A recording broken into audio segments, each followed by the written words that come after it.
মিঠুন আমার বিভাগেরই প্রাক্তন ছাত্র এবং আমাদের এই জেলাতে পোস্টিং, সেটা আমার কাছে খুব আনন্দের।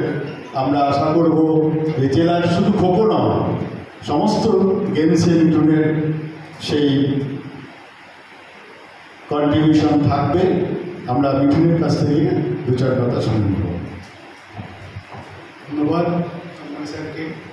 অনেক পুরনো স্মৃতি মনে পড়ে যাচ্ছে ইউনিভার্সিটি, ওনার সাথে সময় কাটানো, বিভিন্ন অনুষ্ঠানে ওখানেও অংশগ্রহণ করা হতো, উনি থাকতে গাইডেন্স পেলাম, এখানেও পেলাম।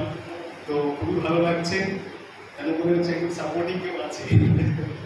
যাই হোক, মঞ্চে উপস্থিত সকল সম্মানীয় ব্যক্তিবর্গকে আমার শ্রদ্ধা জানাই এবং যারা এখানে উপস্থিত আছেন ওয়ার্কশপে অংশগ্রহণ করার জন্য, শিক্ষক শিক্ষিকা এবং ছাত্রছাত্রী সকলকে শুভেচ্ছা। আমি শুধু দু একটা কথা বলতে চাই যে ওয়ার্কশপটা আমরা অংশগ্রহণ করতে এসেছি এখানে।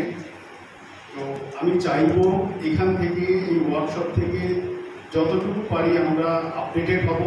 যারা শিক্ষক শিক্ষিকা আছেন তারা অবশ্যই খোখো সম্পর্কে জানেন, তারা এই জিনিস নিয়ে, এই খেলাধুলা নিয়ে অলরেডি কালচার করছে।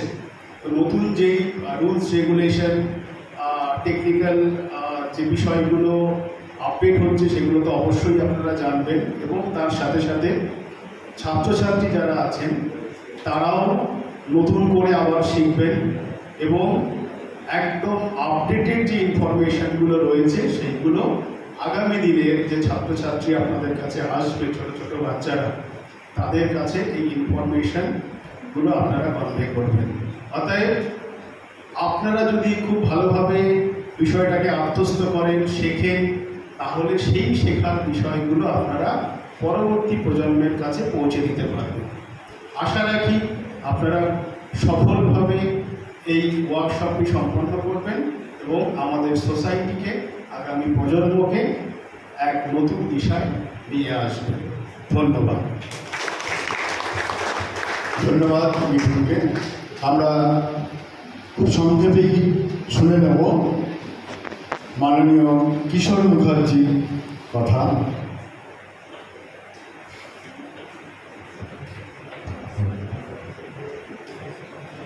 মঞ্চে উপবিষ্ট বিশিষ্ট অতিথিবৃন্দকে যথাযথ সম্বোধন জানাচ্ছি এবং আমার সামনে উপবিষ্ট প্রশিক্ষার্থীদেরও শুভেচ্ছা দিচ্ছি এই ধরনের একটা অনুষ্ঠানে অংশগ্রহণ করার জন্য। খোখো, কাবাডি এই দুটোই কিন্তু আমাদের ভারতীয় খেলা এবং ইন্ডিজিনিয়াস গেম বলা যেতে পারে।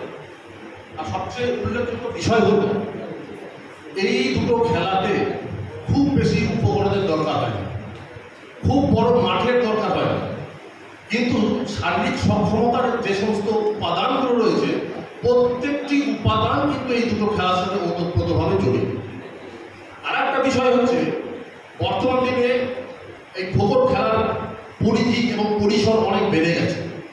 বর্তমান দিনে জাতীয় লিগ হচ্ছে, একজন প্লেয়ার নিজেকে এস্টাবলিশ করতে পারে খোখো খেলোয়াড় হিসাবে, বিভিন্ন অর্গানাইজেশনের সাথে যুক্ত হতে পারে খেলোয়াড় হিসাবে এবং সেখানে কর্ম করারও সুযোগ রয়েছে।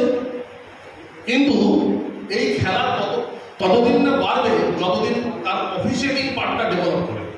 খেলোয়াড়রা খেলছে, তার যদি সঠিকভাবে মূল্যায়ন না করা হয় তাহলে সেই খেলার দাম। অতএব এই যে ওয়ার্কশপটা অর্গানাইজ করা হয়েছে খোখোর জন্য এবং এরপরে যে অফিসিয়েটিং পরীক্ষাটা হবে তাতে উত্তীর্ণ হয়ে যে সার্টিফিকেটটা পাওয়া যাবে সেই সার্টিফিকেটটা কাজে লাগাবে। শুধুমাত্র সার্টিফিকেট নিলাম, নিজের বায়োডাটাটা লিখে দিলাম, লিখে দেওয়ার পরে ওইখানেই থেমে গেলাম, তাহলে কিন্তু বোধহয় এই কর্মশালার যে আসল উদ্দেশ্য সেই উদ্দেশ্য কিন্তু আমরা ফুলফিল করতে পারব। কেন এই কথাটা বললাম না, বিগত দিনে আমরা কাবাডি প্রশিক্ষণ শিবির ঠিক খোখোর মতোই আয়োজন করেছিলাম আমাদেরই এখানে এবং সেখানে কি দেখলাম না, আমাদের সমস্ত কিছু শেষ হয়ে যাওয়ার পরে যখন সার্টিফিকেট এলো, সার্টিফিকেট নিতেই অর্ধেক লোক এলো না। 104 জন পার্টিসিপেন্ট ছিল, তার মধ্যে আমার কাছে 40টা সার্টিফিকেট পড়েছিল। আর এই আমার যতটুকু ধারণা এই সার্টিফিকেট মধ্যে একটা ভ্যালিডিটি থাকে, 1 বছরের ভ্যালিডিটি, তারপরে সেটা রিনিউ করতে হয়। অন্তত কাবাডির ক্ষেত্রে তাই থাকে। তো যে ছেলেটা বা যে মেয়েটা এই সার্টিফিকেটই নিল না, তার আবার কি ভ্যালিডিটি থাকবে আর কি তার ইউজ করবে। তো সেই দিকটা কিন্তু খুব চিন্তার বিষয়।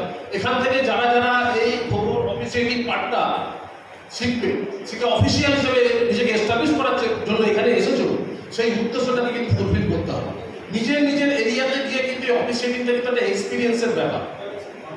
তো আমি আগে বেঙ্গল টিম স্কুল টিমে নিয়ে গেছিলাম এবং সেখানে 126 জনের কন্টিনজেন্ট ছিল, তার মধ্যে খোখো টিমটা কিন্তু ছিল। এবং সেখানে গিয়ে অফিসিয়ালিং দেখে আমার একটা খুব তিক্ত অভিজ্ঞতা হয়েছিল, যার জন্য আমার মনে হয়েছে এই জায়গাটা একটু টেকনোলজির দরকার আছে, যাতে করে সঠিক সিদ্ধান্তটা দেওয়া যায়। আর্লি খোয়া, আর্লি রাইজ করে একটা রাইজিং প্লেয়ারকে নষ্ট করে দেওয়া, একটা টিমকে ধ্বংস করে দেওয়া, এটার কোনো মানেই হয়। সুতরাং সেই দিকে ফেয়ার প্লেকে যদি আমরা প্রমোট করতে চাই, অফিসিয়ালি পার্টটাকে আমরা ডেভেলপ করতে হবে, তবে কিন্তু খোখো কিন্তু ঠিক জায়গাতে যাবে। আজকের দিনে যে কারণে আমরা এখানে এসেছি সেই উদ্দেশ্য সফল হোক, এই কামনা করে আমি আমার বক্তব্য শেষ করলাম। ধন্যবাদ।